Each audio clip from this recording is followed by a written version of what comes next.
जय श्री राम। भरत ननिहाल जाते समय अपने भाई शत्रुघ्न को भी बड़े प्रेम से अपने साथ ले गए। वहां पर दोनों भाइयों की बड़ी खातिरदारी की जाती थी। भरत के मामा दोनों भाइयों पर पुत्र के समान स्नेह रखते थे और हर प्रकार से उनका ध्यान भी रखते थे। सभी तरह से संतुष्ट रखे जाने पर भी दोनों भाइयों को अक्सर अपने पिता दशरथ की याद आया करती थी। महाराज दशरथ को भी अपने चारों पुत्र बहुत प्यारे थे, लेकिन उन चारों में से श्री राम पर महाराज का अत्यंत अनुराग था, क्योंकि वे ब्रह्मा के समान सब प्राणियों से बढ़कर अत्यधिक गुणवान थे। अत्यधिक गुणवान होने का एक कारण यह भी था कि वे स्वयं भगवान विष्णु के अवतार थे, जो देवताओं के अनुरोध से सारे जगत का विनाश करने वाले रावण का वध करने को अवतरित हुए थे। श्री राम अत्यंत रूपवान, महावीर्यवान, इस पृथ्वी तल पर एक ही राजपुत्र थे, अर्थात उनके जोड़ का कोई भी दूसरा न था। वे सदा प्रसन्नचित्त रहते, सदा सबसे कोमल वचन बोलते। यदि उनसे कोई कठोर वचन बोलता तो भी वे उत्तर में कोई कड़वी बात न कहते थे।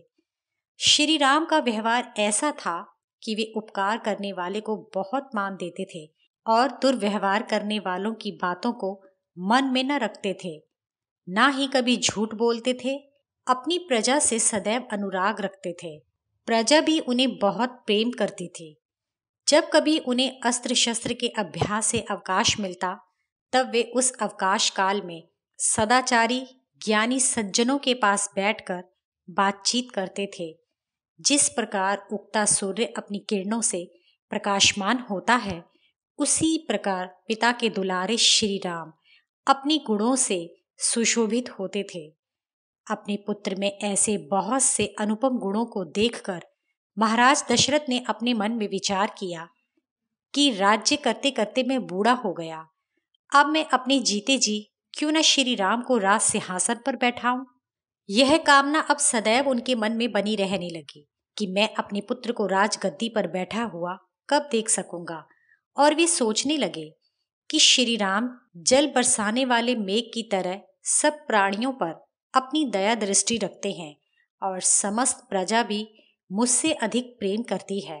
राम सब गुणों में मुझसे श्रेष्ठ हैं। अतः सब गुणों से शोभित श्री राम को देखकर महाराज दशरथ ने मंत्रियों से परामर्श कर उनको युवराज पद पर बैठाने का निश्चय किया। उपयुक्त समय देखकर उन्होंने जल्दी जल्दी अनेक नगरों और राष्ट्रों के रहने वाले प्रधान राजाओं को बुलवाया।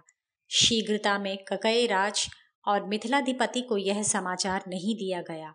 सोचा कि यह शुभ समाचार उनको बाद में मिल ही जाएगा। महाराज दशरथ राजसभा में आकर अपने सिंहासन पर बैठ गए। तब अन्य प्रजागण उपस्थित होने लगे। वे सब महाराज के सिंहासन की ओर मुख करके बड़ी नम्रता से अथवा दरबार के नियमोनुसार बैठे। इसके पश्चात महाराज दशरथ ने ऐसे उच्च स्वर से, जिससे सबको सुनाई पड़े, अत्यंत हर्ष से भरे वचन कहे। उन्होंने कहा कि जिस प्रकार हमारे पूर्वजों ने इस विशाल राज्य का पालन किया है, यह तो आप लोगों को पता ही है। मैंने भी अपने पूर्वजों के पथ का अनुसरण कर और सदा सावधान रहकर यथाशक्ति प्रजा की रक्षा की है।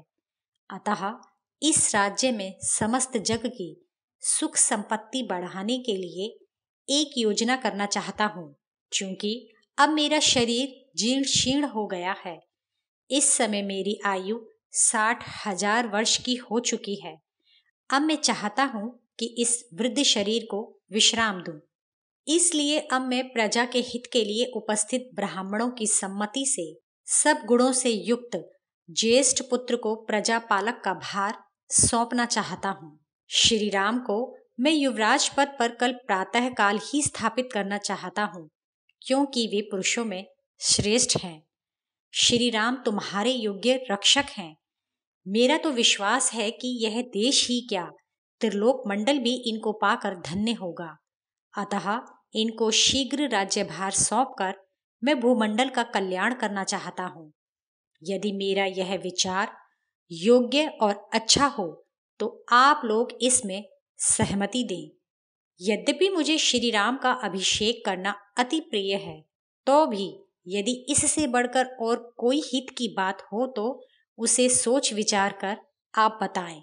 महाराज दशरथ के ये वचन सुनकर सभी राजाओं, पुरवासी आदि लोगों ने वैसे ही प्रसन्नता प्रकट करी जैसे बरसते हुए बादल को देखकर मोर प्रसन्नता प्रकट करते हैं। सभी उपस्थित जनों ने प्रसन्न होकर वाह वाह, ठीक, बहुत ठीक कहकर इतनी जोर से आनंद प्रकट किया कि जान पड़ा मानो राजभवन कांप रहा हो। इसके पश्चात वशिष्ठ आदि ब्राह्मण, सामंत, राजा लोग और नगर के प्रधान लोगों ने बाहर से आए हुए विशिष्ट जनों से मिलकर आपस में परामर्श किया और जब सब एक मत हो गए तब वृद्ध महाराज से बोले, हे राजन, आप हजारों वर्ष तक राज्य करते करते बूढ़े हो गए हैं, अतः अब आप विश्राम कीजिए और श्री राम का युवराज पद पर अभिषेक कर दीजिए, क्योंकि हम लोगों की इच्छा है कि महाबली श्री राम एक बड़े हाथी पर बैठकर और सिर के ऊपर राजछत्र लगाए हुए चले और हम सब यह शुभ दृश्य देखें। महाराज दशरथ उन सब के ये वचन सुनकर और उनके मन का सत्य जानने के लिए अनजान मनुष्य की तरह उनसे पूछने लगे, आप लोग जो मेरे कहते ही श्री राम को अपना रक्षक बनाने को तैयार हो गए, तो इससे मेरे मन में एक संशय उत्पन्न हो गया है। जब मैं धर्म से पृथ्वी का पालन कर ही रहा हूं, तब फिर क्यों आप लोग मेरे पुत्र को युवराज बनाना चाहते हैं?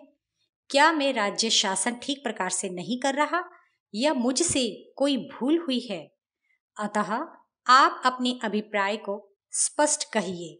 तब सभी अयोध्यावासी तथा अन्य लोग महाराज दशरथ से बोले, हे राजन, यह बात नहीं है। आप शासन ठीक प्रकार से ही कर रहे हैं और ना ही आपसे कोई भूल हुई है, किंतु हमारे इस प्रकार के निश्चय पर पहुंचने का कारण यह है कि आपके राजकुमार में बहुत से बड़े अच्छे अच्छे गुण हैं। उनमें क्या गुण हैं वो हमसे सुनिए। उनके ये दिव्य गुण इक्ष्वाकु वंशीय राजाओं से अधिक हैं, अर्थात आप ही नहीं किंतु आपके पूर्ववर्ती समस्त राजाओं से भी अधिक बढ़ चढ़कर है।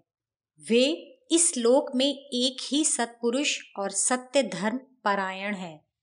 इन्हीं राम जी से ही धन और धर्म को प्रतिष्ठा प्राप्त हुई है। श्री राम धर्मज्ञ हैं, सत्यवादी हैं, ईर्ष्या रहित हैं, क्षमावान हैं, कुपित और दुखियों को सांत्वना प्रदान करने वाले हैं। कोई थोड़ा सा भी उपकार करे तो उसे बहुत बड़ा करके मानने वाले हैं। जो एक बार कह देते हैं उसे महान संकट पड़ने पर भी नहीं बदलते। सदा कल्याण रूप हैं। गायन विद्या में भी निपुण हैं। सब शस्त्रों को चलाने, रोकने और चलाए हुए अस्त्रों को लौटा लेने में बहुत निपुण हैं। संपूर्ण वेदों का उन्हें ज्ञान है, अर्थात सब विद्याओं का नियम पूर्वक भली भांति अध्ययन किए हुए हैं। सुंदर बोहें, बड़े बड़े नेत्र वाले, नील कमल के समान श्याम वर्ण वाले श्री राम, जो साक्षात विष्णु जी के समान है, लोगों को अत्यंत प्रिय हैं। श्री रामचंद्र जी तीनों लोगों का राज्य करने की सामर्थ्य रखते हैं। उनके लिए इस पृथ्वी का राज्य क्या चीज है? हे महाराज, आप बड़े भाग्यवान हैं। ऐसे कल्याण मूर्ति श्री राम आपके पुत्र हैं। बाहरी और राजधानी के रहने वाले सभी स्त्री पुरुष, बूढ़े जवान, सब लोग सुबह शाम एकाग्र मन से सब देवताओं से श्री राम की मंगल कामना के लिए प्रार्थना किया करते हैं। अब हम लोगों की प्रार्थना है कि आप श्री राम को प्रसन्न मन से युवराज पद पर बैठाकर उनका अभिषेक कीजिए। महाराज दशरथ अयोध्या वासियों की प्रार्थना सुनकर उनसे बोले, आहा, मैं बहुत प्रसन्न हूँ। मेरे बड़े भाग्य हैं जो आप लोग मेरे प्यारे ज्येष्ठ पुत्र को युवराज बनाना चाहते हैं। इस प्रकार उन लोगों का मधुर वचनों से सम्मान कर महाराज दशरथ उनके ही सामने वशिष्ठ आदि ब्राह्मणों से बोले, इस श्रेष्ठ और पवित्र चैत्र मास में, जिसमें चारों ओर वन पुष्पों से सुशोभित हो रहे हैं, आप लोग श्री राम के युवराज पद पर अभिषेक की तैयारियां कीजिए। दशरथ वशिष्ठ जी से बोले, हे भगवान, श्री राम के अभिषेक के लिए जो कार्य करने हैं और जो सामान चाहिए उसके लिए आज्ञा कीजिए। वशिष्ठ जी ने यह सुनकर मंत्रियों से कहा कि तुम लोग सफेद पुष्प की मालाएं, धान की खीलें, अलग अलग पात्रों में शहद व घी, कोरे वस्त्र, रथ, सब हथियार, चतुरंगिनी सेना, शुभ लक्षण वाले हाथी, सफेद ध्वजा और सफेद छत्र, सोने के 100 कलश जो अग्नि के समान चमकदार हों, सोने से मड़े हुए सींग वाले बैल तथा अन्य जो कुछ भी चाहिए वो सब इकट्ठा कर कल सवेरे महाराज की अग्निशाला में लाकर रखो। रनिवास के और नगर के सब द्वारों का चंदन माला और सुगंधित धूप से पूजन किया जाए। सब प्रकार के सुंदर, मीठे और आरोग्यकारी अन्न, दही, दूध के बने हुए पदार्थ तैयार किए जाएं, जिससे 1 लाख ब्राह्मण भोजन कर तृप्त हो सकें। यह भोजन कल सवेरे ही ब्राह्मणों को सत्कार पूर्वक दिया जाए। उनको घी, दही तथा खीलें और दक्षिणा भी इतनी दी जाए कि उन्हें फिर अन्यत्र कहीं मांगने की आवश्यकता न पड़े। सूर्य उदय होते ही कल स्वस्ति वाचन होगा, अर्थात मंगल कार्यों के आरंभ में किया जाने वाला धार्मिक कार्य है।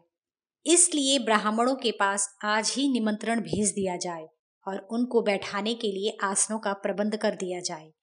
इस प्रकार वशिष्ठ और वामदेव मंत्रियों को आज्ञा दे और जो वस्तुएं मंगवानी थी उनको मंगवाने की आज्ञा दे तथा जो कार्य करवाने थे उसे आरंभ करके महाराज के पास जाकर इन सब बातों की सूचना दे। तब महाराज ने सुमंत्र को कहा कि वह शीघ्र ही श्री राम को यहाँ बुला लाए। तब जो आज्ञा कहकर सुमंत्र रथ पर सवार हो श्री राम को महाराज के पास ले आए। श्री राम कैलाश पर्वत जैसे ऊंचे राजभवन पर सुमंत्र सहित महाराज से मिलने के लिए चढ़े और उन्होंने अपने पिता के समीप जाकर उन्हें हाथ जोड़कर और अपना नाम लेकर पिता के चरणों को प्रणाम किया। तब महाराज ने उन्हें गले से लगा लिया और एक उत्तम आसन पर बैठने की आज्ञा दी। फिर उन्होंने श्री राम से कहा कि तुम में सब उत्तम गुण विद्यमान है और तुम मुझे अत्यंत प्यारे हो। तुम्हारे गुणों से सभी प्रजाजन प्रसन्न है, इसलिए तुम पुष्य नक्षत्र में युवराज पद पर विराजमान होंगे।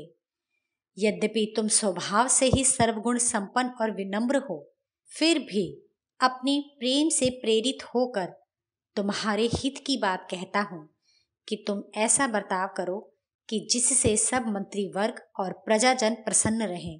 अन्न तथा अस्त्र शस्त्रों के भंडार को सदा बढ़ाते रहो। देखो, जो राजा अपनी प्रजा को प्रसन्न रखकर राज्य करता है, उससे उसके मित्र वैसे ही प्रसन्न रहते हैं जैसे अमृत पान करने से देवता प्रसन्न होते हैं। अतः हे वत्स, तुम सावधान होकर मैंने जैसा कहा है उसी अनुसार आचरण करो।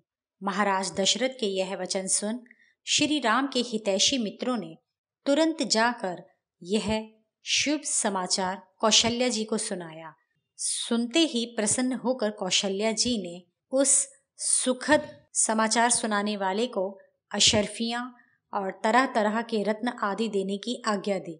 इतने में श्री राम महाराज दशरथ को प्रणाम कर अपने रथ पर सवार होकर अपने महल की ओर गए। रास्ते में लोगों की भीड़ ने उनका अभिवादन किया। अयोध्यावासी भी महाराज को प्रणाम कर अपने घरों को चले गए। पूर्ववासियों के चले जाने पर महाराज दशरथ ने फिर मंत्रियों के साथ परामर्श कर इस प्रकार निश्चय कर मंत्रियों से कहा कि कल ही पुष्य नक्षत्र है, अतः कल ही श्री राम का अभिषेक हो जाना चाहिए। यह कहकर मंत्रियों को विदा किया। केवल सुमंत्र के साथ महाराज दशरथ महल में गए और उन्हें आज्ञा दी कि श्री राम को फिर से हमारे पास ले आओ। सुमंत्र शीघ्र ही श्री राम को लिवाने उनके भवन को गए। जब श्री राम ने सुमंत्र के पुनः बुलाने का समाचार सुना तो उनके मन में शंका हुई।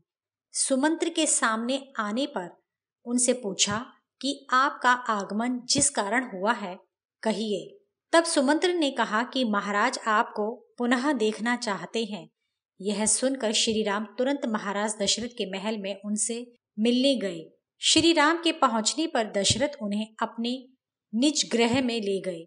वहां उन्हें बैठने को आसन देकर महाराज उनसे बोले, हे राम, अब हम बूढ़े हो गए हैं। हमने बहुत दिनों राज्य करके मनमाने सुख भोगे तथा अत्यधिक दक्षिणा देकर सैकड़ों यज्ञ भी किए। इस पृथ्वी पर तुम जैसे सुपुत्र को पाकर मेरा दान देना और वेदों का अध्ययन करना सार्थक हुआ। जहां तक सुख भोग हो सकता है मैंने भोगा। अब कोई सुख शेष नहीं रहा। केवल तुम्हारे अभिषेक को छोड़कर मुझे अन्य कोई भी काम करना शेष नहीं रहा। इसलिए मैं तुम्हारा युवराज पद पर अभिषेक करना चाहता हूँ। मुझे सुनने के लिए धन्यवाद। आपको यह कैसा लगा? अपने विचार अवश्य ही बताएं।